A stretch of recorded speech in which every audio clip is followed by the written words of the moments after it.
Muchas gracias, buenas tardes a todas y a todos ustedes. Me da mucho gusto saludarlos el día de hoy y compartir con ustedes un asunto de primer orden, diría yo, en lo que ocurre alrededor de la mal llamada reforma judicial. Les platico brevemente la historia para después darles el uso de la voz a quienes nos acompañan el día de hoy. Hace aproximadamente un par de semanas me contactó un grupo de ciudadanos, ciudadanas, muy jóvenes, por cierto, con una iniciativa sobre una consulta popular relacionado, repito, con la mal llamada reforma judicial. Me expusieron el planteamiento inicial, me platicaron cómo iban dando paso a paso de acuerdo a la normatividad que rige en el país, y el día de hoy lo que quiero compartir con ustedes es una actualización de este ejercicio genuinamente ciudadano que me parece vale la pena escuchar. Debo decir que quienes me acompañan el día de hoy han sido hoy invitados por el Grupo Parlamentario de Movimiento Ciudadano. Les hemos abierto, como en otras ocasiones ha sucedido, las puertas del Senado de la República para que expongan lo que consideran conveniente, pero no es de ninguna forma un ejercicio de carácter partidista. Al contrario, le estamos abriendo las puertas a los hombres y las mujeres de este país que con toda legitimidad y diría yo razón están haciendo un planteamiento de consulta popular relacionado con la reforma judicial. Así es que le voy a dejar el uso de la voz antes, primero los presento, a Marisol Rivas, que es parte promovente de este movimiento, de esta organización que se denomina Contrapeso Ciudadano. Marisol Rivas, que es trabajadora del Poder Judicial, a Carlos Zaragoza, politólogo y promotor de la consulta, y a Francisco Juárez Piña, también abogado y promotor de la consulta. Muchas gracias. En el uso de la voz, Marisol. Hoy, 20 de noviembre, comienza la Revolución Pacífica Ciudadana. Queremos agradecer primeramente al senador Clemente por abrirnos las puertas y este espacio y sumarse a este movimiento iniciado por los ciudadanos.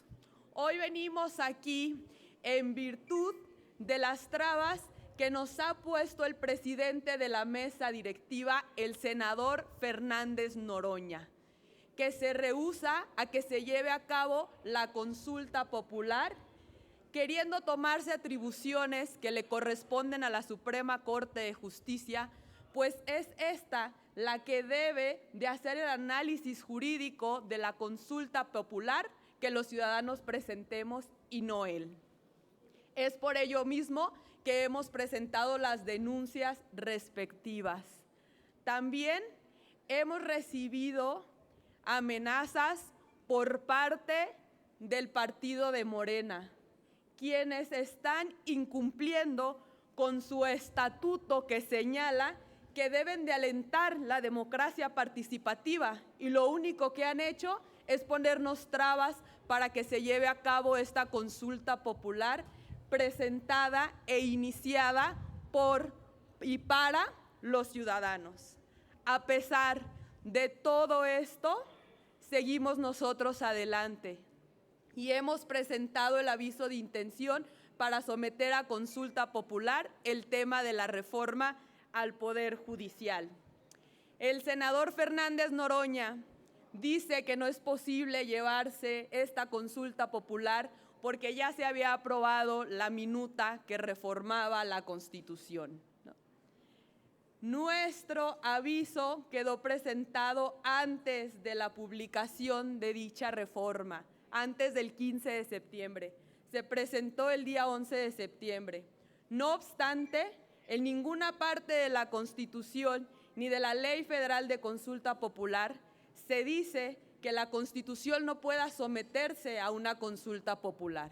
Entonces no hay argumento para desestimarla Y en dado caso, una vez que se junten los 2 millones de firmas, como ya nos respondió la Suprema Corte de Justicia de la Nación, son ellos los que deberán de hacer este análisis jurídico y analizar si la reforma es constitucional y si es trascendente.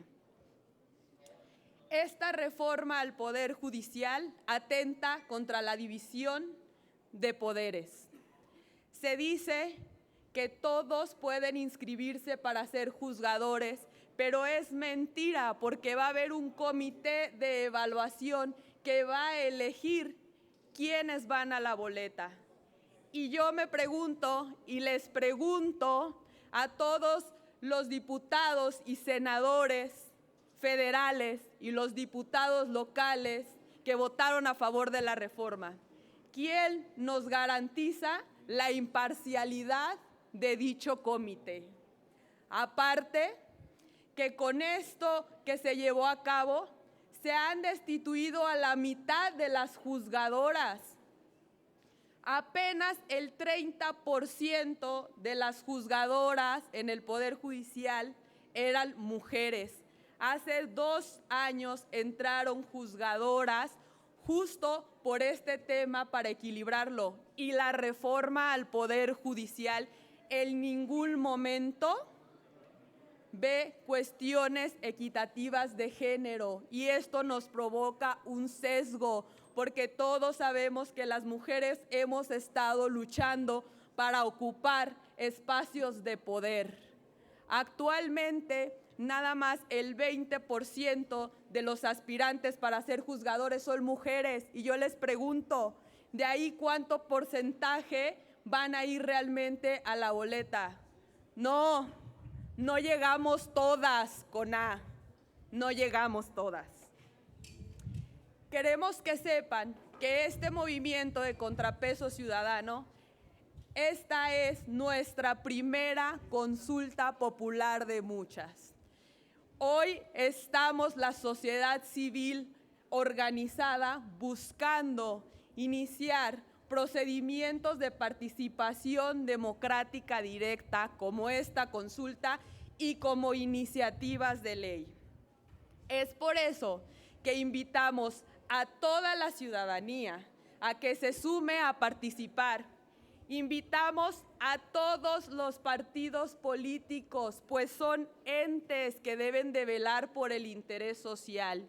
Invitamos a los empresarios, a los académicos y a los estudiantes, porque estos temas es algo que nos converge a todos, es por nuestro país, es en la defensa de la democracia y de la división de poderes. Nosotros seamos el contrapeso ciudadano que nuestro país necesita. Muchas gracias.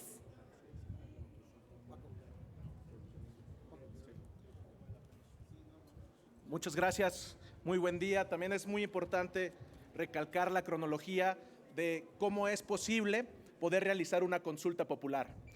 Existen 3 personalidades jurídicas que pueden presentar una iniciativa popular. El primero es el presidente de la República. El segundo ente son los diputados o senadores en un 33% de porcentaje en alguna de las 2 cámaras. Y el otro ente, que es en este caso la consulta ciudadana, son el 2% de la lista nominal, que son alrededor de 2 millones de ciudadanos quienes tienen que firmar la intención, el respaldo para que pueda activarse una iniciativa. En este caso es la primera iniciativa ciudadana que existe en nuestro país. Informarles para terminar y ponernos a sus órdenes para cualquier pregunta que tengan, que esta consulta tiene un convenio con el Instituto Nacional Electoral. Hoy mismo pueden descargar la aplicación del INE y en menos de 5 minutos se toman una selfie por la democracia, firman dentro de la aplicación del INE denominada participación, apoyo ciudadano, y desde ese instante el INE la audita de manera automática y se contabiliza. Por eso es que invitamos a toda la ciudadanía que pueda descargar la aplicación y que hoy mismo pueda ser parte de esta revolución pacífica mexicana. Además, los invitamos a que puedan firmar de manera física. Pueden firmar esta iniciativa en cualquiera de los módulos que están instalados en el Poder Judicial Federal, y también pueden pedir información al número de WhatsApp que aquí está presente. Ahí les daremos cualquier cualquier información al respecto.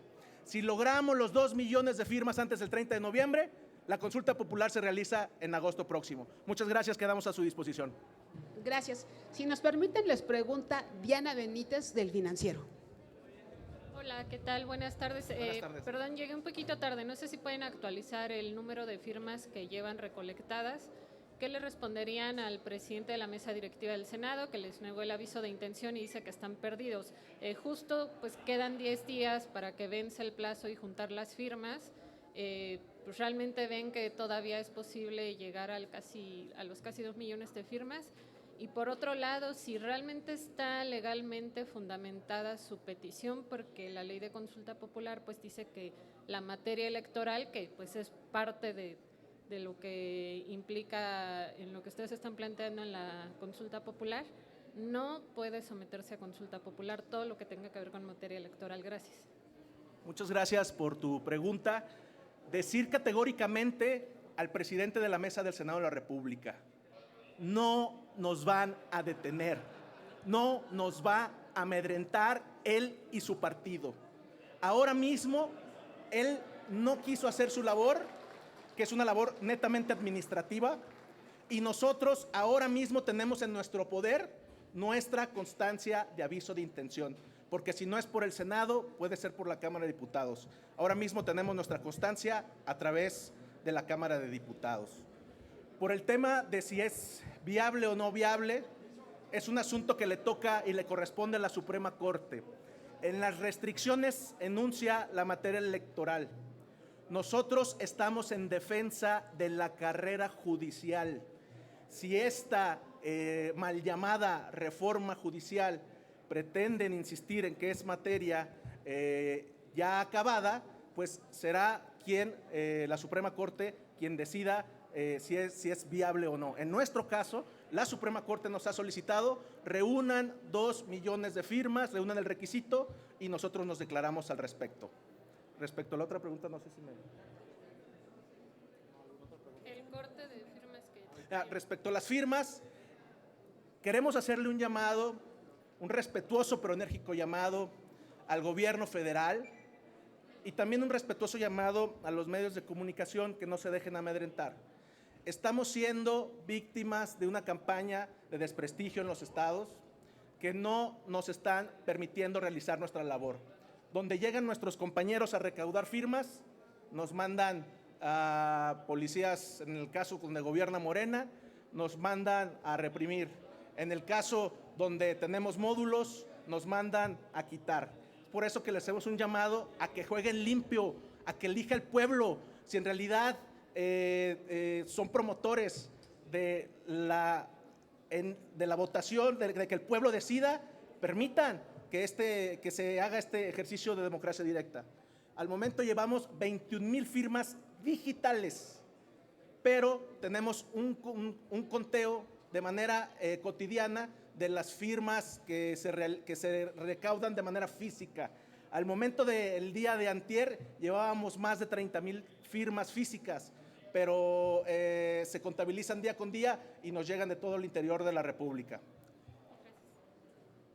Si nos permiten, tenemos otra pregunta, pero esta es en relación a otro tema y es dirigida al coordinador del grupo parlamentario, al senador Clemente Castañeda. Sobre este tema no tenemos ya más preguntas registradas. Yo simplemente para cerrar este tema, me gustaría que quienes nos acompañen el día de hoy cerraran la intervención platicando un poco sobre las expectativas que se tiene, porque las preguntas que se han planteado aquí son preguntas razonables, ¿no? Es decir, sobre la fundamentación jurídica, sobre los tiempos, sobre la viabilidad que tiene la consulta y sobre el ejercicio de un derecho que, diríamos así, está en pañales en la República. Este es el primer intento formal que hay de una consulta de este tipo y me parece que vale la pena ponerle la atención, porque aquí los jóvenes, los jóvenes han sido muy modestos y la verdad es que han avanzado bastante. Tan es así que esta es la primera vez que el Instituto Nacional Electoral dispone de una aplicación ya al alcance de todos para tratar de tener el respaldo y las firmas correspondientes y que esto se pueda llevar a cabo. Entonces, me parece que en términos de divulgación es muy importante. ¿Sí? ¿Había otra pregunta al respecto? Sí, ya se agregó una pregunta en relación a este tema. Se las realiza la pregunta Héctor Sánchez Baños. Hola, es respecto, Clemente, aquí hay un tema que es muy importante y el Senado puede ser el que inicie todo ello. Si la reforma judicial son reformas constitucionales y precisamente tenemos una herramienta los mexicanos que es el referéndum. Yo sé que la consulta popular pues es muy llamativa, pero el referéndum no es contundente, esa es la decisión del pueblo sobre el poder legislativo y el ejecutivo. Sí. Digamos que estamos en el capítulo de la consulta popular, que creo que es un instrumento que vale la pena explorar, sobre todo en el contexto de un gobierno que no se cansa de decir, de repetir a los cuatro vientos que el pueblo manda. Si el pueblo manda, pues dejemos que el pueblo se exprese, dejemos que el pueblo, pasando todo el trámite legal, pueda realizar una consulta formal que, como se ha dicho aquí, vale la pena plantear el enfoque. ¿Cuál es el enfoque? El futuro de la carrera judicial. Y lo que este grupo está planteando es que se está poniendo en entredicho la carrera judicial con esta reforma. Por lo tanto, creo que el planteamiento tiene sentido, que no es un planteamiento estrictamente electoral, es un planteamiento sobre el futuro del Poder Judicial, sobre la composición del Poder Judicial y sobre quienes desempeñan o han desempeñado una carrera judicial. No descartamos, quiero decir con esto, algunos otros instrumentos, pero bueno, lo que venimos nosotros a acompañar el día de hoy, pues es una iniciativa, repito, genuinamente ciudadana, que busca hacer uso de los instrumentos legales que hoy tienen a la mano los hombres y las mujeres de este país. Oye, cuando hemos visto que pues, las consultas populares y las llamadas a misa son casi exactamente lo mismo, o sea, ¿qué sentido tiene hacerla cuando tenemos otros recursos que son contundentes, constitucionales y que van directamente al meollo del asunto, independientemente del asunto de la carrera judicial, muy respetable? Importantísimo, pero ahorita le voy a dejar el uso de la voz a Marisol. No, es que esta no es una consulta a mano alzada como las que hace el presidente de la República para clausurar o eliminar el aeropuerto de la Ciudad de México, o las consultas que se hacen en el Zócalo, en las asambleas. No. Esta es una consulta que tiene sustento jurídico, base legal y que establece todo un procedimiento para llevarse a cabo. Sería la primer consulta popular en la historia reciente del país y por eso me parece que de entrada el ejercicio merece atención y seriedad. Gracias. Quisiera agregar que la consulta popular como tal está contemplada en el artículo 35 de nuestra Constitución y hay una ley que la reglamenta. Entonces hay todo un procedimiento, como bien lo comenta el senador, para seguir, y hay que destacar algo muy importante. La consulta popular es vinculante para el Ejecutivo y el Legislativo. Es decir, que lo que los ciudadanos decidamos en urnas, ellos están obligados a acatarla.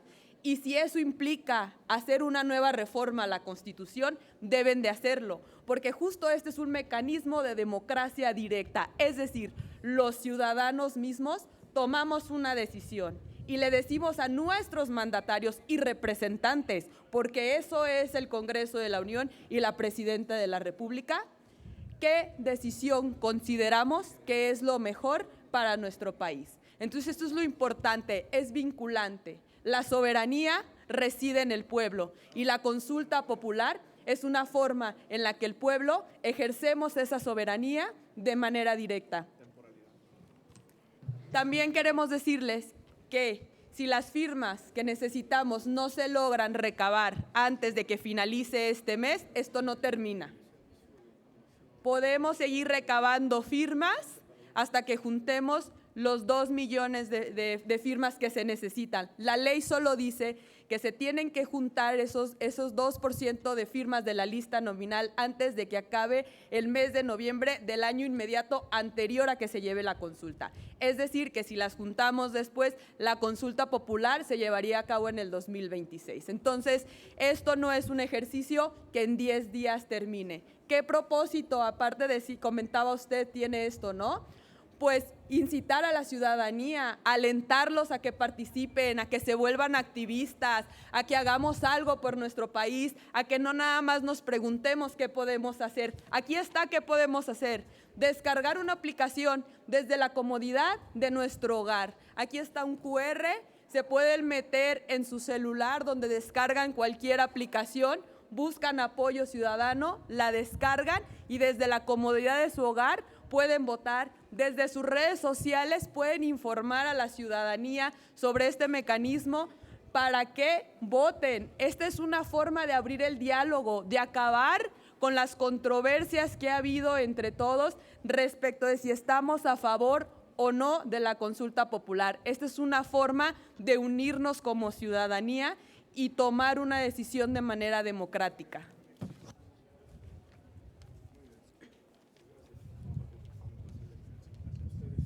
Mucha suerte. Mucha suerte.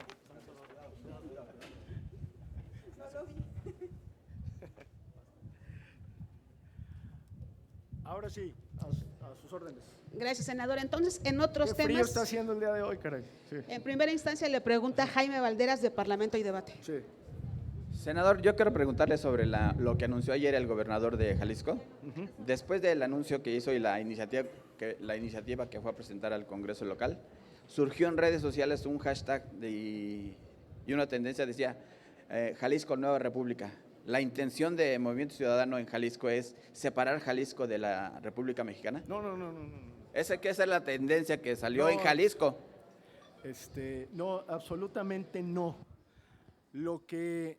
¿Sí se escucha? Lo que… Sí están prendidos, ¿no? Absolutamente no. Lo que el gobernador Alfaro está planteando es que se discuta el pacto fiscal y el convenio de coordinación fiscal que sustenta una aparente colaboración de carácter tributario entre las entidades que conforman la federación, con el argumento válido, legítimo de Jalisco recauda, produce y contribuye notablemente a la economía, con la economía mexicana, y la manera en lo que a Jalisco se le regresa en términos presupuestales es profundamente injusto. Y lo mismo aplica para el resto de las entidades o muchas de las entidades federativas. En otros términos, lo que el gobernador Alfaro está planteando es que abramos una amplia discusión sobre justicia redistributiva en términos fiscales, para que las entidades del país reciban lo que les corresponde y no estemos sujetos al capricho y a las ocurrencias de la distribución presupuestal. En otros términos, el presupuesto debe ser un presupuesto nacional, no un presupuesto federal. No es el gobierno federal solo el que decide de manera unilateral, por supuesto cubriendo todos los formalismos que tiene, pasando por la Cámara de Diputados, el que debería de decir cómo se orienta el dinero público. El dinero público no puede ser patrimonio de la Federación, es patrimonio de la nación. Y en ese sentido, las entidades del país, estados, municipios, etcétera, etcétera, deben de ser tomados en cuenta porque todos tributan para construir el presupuesto de México. Ese es el espíritu. No hay ánimo separatista, ni mucho menos. Lo que hay es un reclamo de justicia federalista. que hace el gobernador Alfaro y que por supuesto nosotros acompañamos. Karina Aguilar, de 24 horas. Hola, senador, buenas tardes. ¿Qué tal? Preguntarle, ¿Jalisco tiene los recursos suficientes para mantenerse fuera de este pacto fiscal? O sea, ¿sí hay manera de que ustedes lo puedan hacer con sus propios recursos? Y bueno, por ejemplo, en el tema del ISR, pues es un tema, un impuesto complicado que puede incluso dividirse dependiendo de dónde se compre el artículo, dónde fue a parar, dónde está la razón social y demás. ¿Tienen previsto ya todo esto en caso de que el Congreso lo acepte? A ver, no hay una decisión en este momento para abandonar el pacto fiscal. Y aunque hubiera, lo digo categóricamente, no existen mecanismos jurídicos ni para estar ni para salirse del pacto fiscal.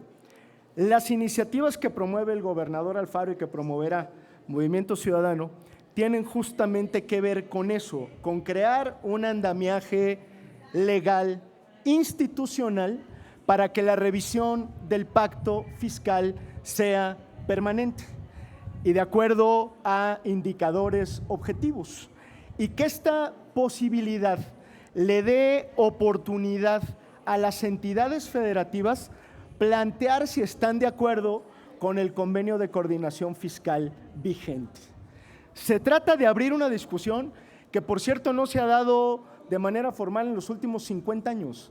A los estados no les preguntaron si estaban o no de acuerdo con el convenio de coordinación fiscal, simple y sencillamente están ahí.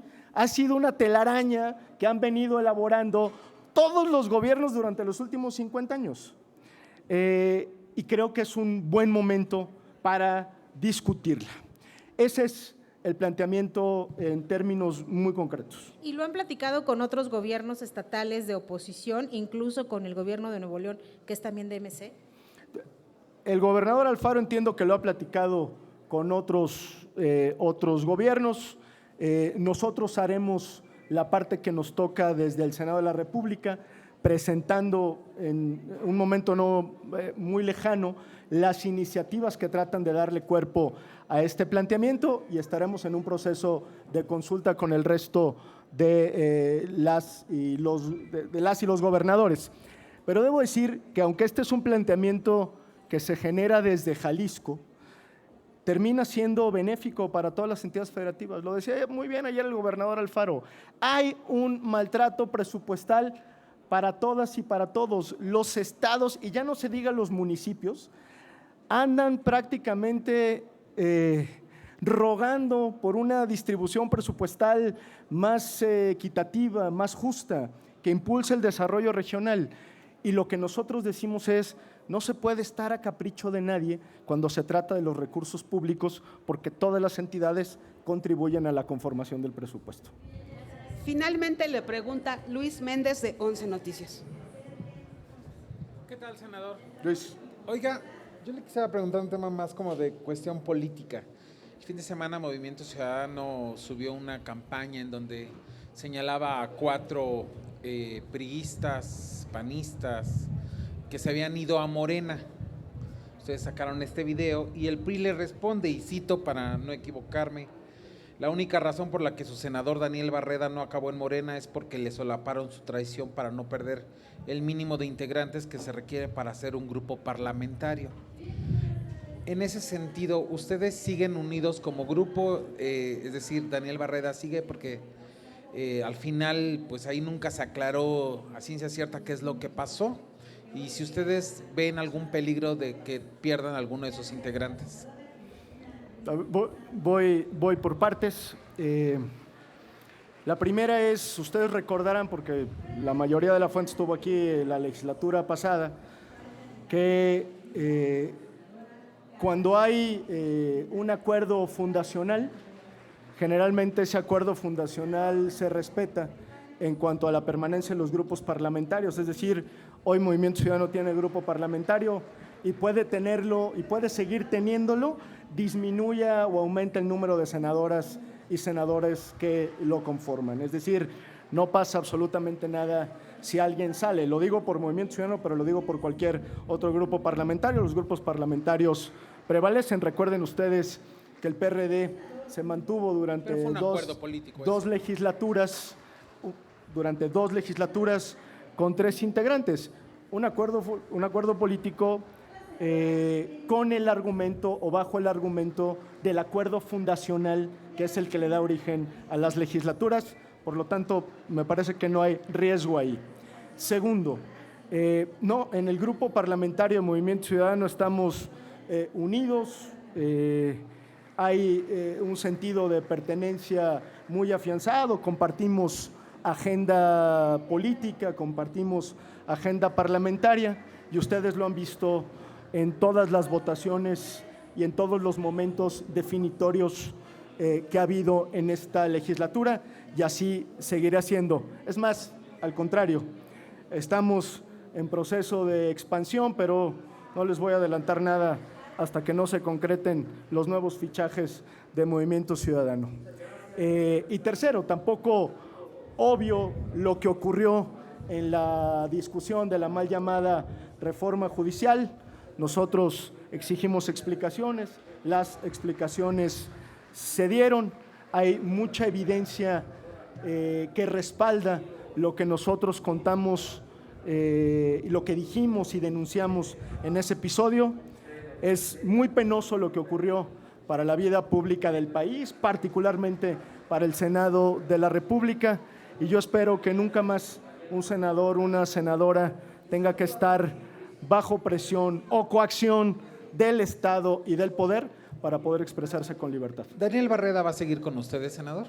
¿Perdón? ¿El senador Daniel Barreda sigue con ustedes? Sí, sí, sí. De hecho, tenemos, por cierto, hoy un foro a propósito de la comisión que él preside, que es Transparencia, Anticorrupción y Participación Ciudadana, en el contexto de la pretendida desaparición de los órganos constitucionales autónomos. Y en ese sentido, nada más para cerrar, cuando dice que están en posibilidades de expandirse, ¿esto sería que integrarían a personajes de otros grupos parlamentarios? Es correcto. PRI, PAN. No me voy a adelantar, pero espero tenerles buenas noticias navideñas pronto. Gracias, senador. Coordinador, discúlpeme, una última pregunta de parte de Amado Azueta de Latinos. Muchas gracias. Senador, preguntarle, el día de ayer, diarios nacionales daban cuenta sobre otro enriquecimiento ilícito de un empresario en San Luis Potosí, de nombre Gerardo Sánchez Sumaya. Preguntarle qué opina un nuevo empresario nuevo, que en 4 años pues obtuvo 20,000 millones de pesos y pues está ahorita en dimes y diretes con el gobernador de Jalisco. ¿Cuál es su punto de vista sobre esto? Bueno, que todos los días afloran las contradicciones de Morena y de esto que ellos denominan la cuarta transformación. Me parece que lo único que demuestran todos los días es que son iguales o incluso peores que los regímenes que parecía que habíamos dejado atrás, que todos los días salen escándalos de corrupción, vínculos de empresarios que hacen negocios al amparo del poder y aparentes complicidades con altos funcionarios del gobierno federal y de la cúpula política que hoy gobierna este país. ¿Qué pueden hacer ustedes aquí desde el Senado? Seguir exigiendo investigaciones apegadas a la ley. No vamos a quemar nosotros a nadie en leña verde, pero sí le vamos a exigir a las autoridades, como siempre, que hagan su trabajo, que deslinden responsabilidades y que se aclare cualquier duda al respecto. Yo recordaría y citaría al expresidente López Obrador: ¿separaron de verdad el poder económico del poder político? No, pues yo hoy los veo en franco amaciato. Gracias. Finalmente, Gerardo Cedillo, de Enfoque Noticias. Senador, yo quisiera preguntarle qué opinión tiene con respecto a el ofrecimiento que hizo el gobierno de Texas al próximo presidente Trump de entregarle prácticamente 400 hectáreas de terreno en Texas para crear prácticamente ya lo que sería un centro de detención de migrantes y empezar con este asunto de la deportación masiva. ¿Qué opinión tendría de esto, senador? Y desde luego las implicaciones que esto tendrá para la migración y para México. Yo desde luego que no comparto la posición antimigrante que ha tenido el presidente electo Donald Trump. No comparto en absoluto cualquier trato que vulnere derechos humanos y que lastime a quienes con toda justicia y legitimidad buscan por distintas razones migrar y construir alternativas de vida. Me parece, por supuesto, que México va a enfrentar uno de los temas más complejos de la historia en la relación bilateral y que creo que no se puede jugar y no se puede tomar a la ligera lo que puede pasar de ser una amenaza a una realidad y que México se convierta a la fuerza en un tercer país seguro, porque lo que vamos a tener, sin lugar a dudas, es una crisis humanitaria terrible que vamos a tener que enfrentar con mucha decisión y mucha responsabilidad. Yo le haría un llamado enérgico, respetuoso a la Cancillería a que se tome en serio las amenazas.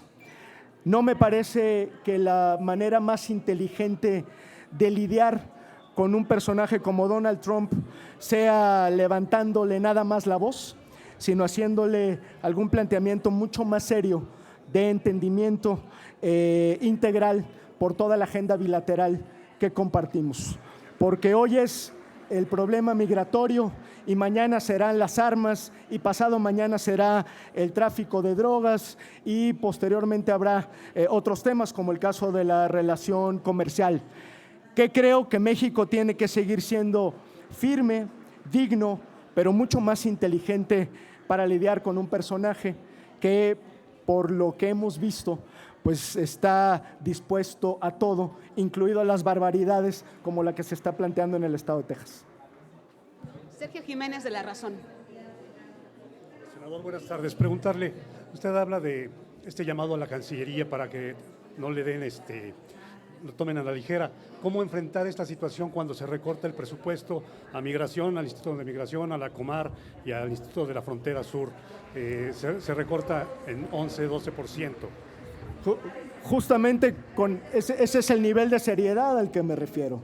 Es decir, si México no identifica que lo que vamos a tener es un problema migratorio de gran calado que necesita adecuar su marco normativo, su marco institucional, tener presupuesto suficiente, tener funcionarios adecuados para enfrentar este problema, entender que lo que está de por medio es el respeto a los derechos humanos de quienes transitan por el país y quienes actualmente son mexicanas y mexicanos y aspiran a cruzar la frontera norte, nos vamos a equivocar. México necesita tomarse con absoluta seriedad el problema migratorio que, como han dicho los expertos, no va a desaparecer, pero se tiene que gestionar con mucha más inteligencia, con presupuesto y con capacitación. No se puede jugar con un tema de este tipo. Ahora sí sería todo, senador. Muchas gracias, buenas tardes. A usted, buenas tardes.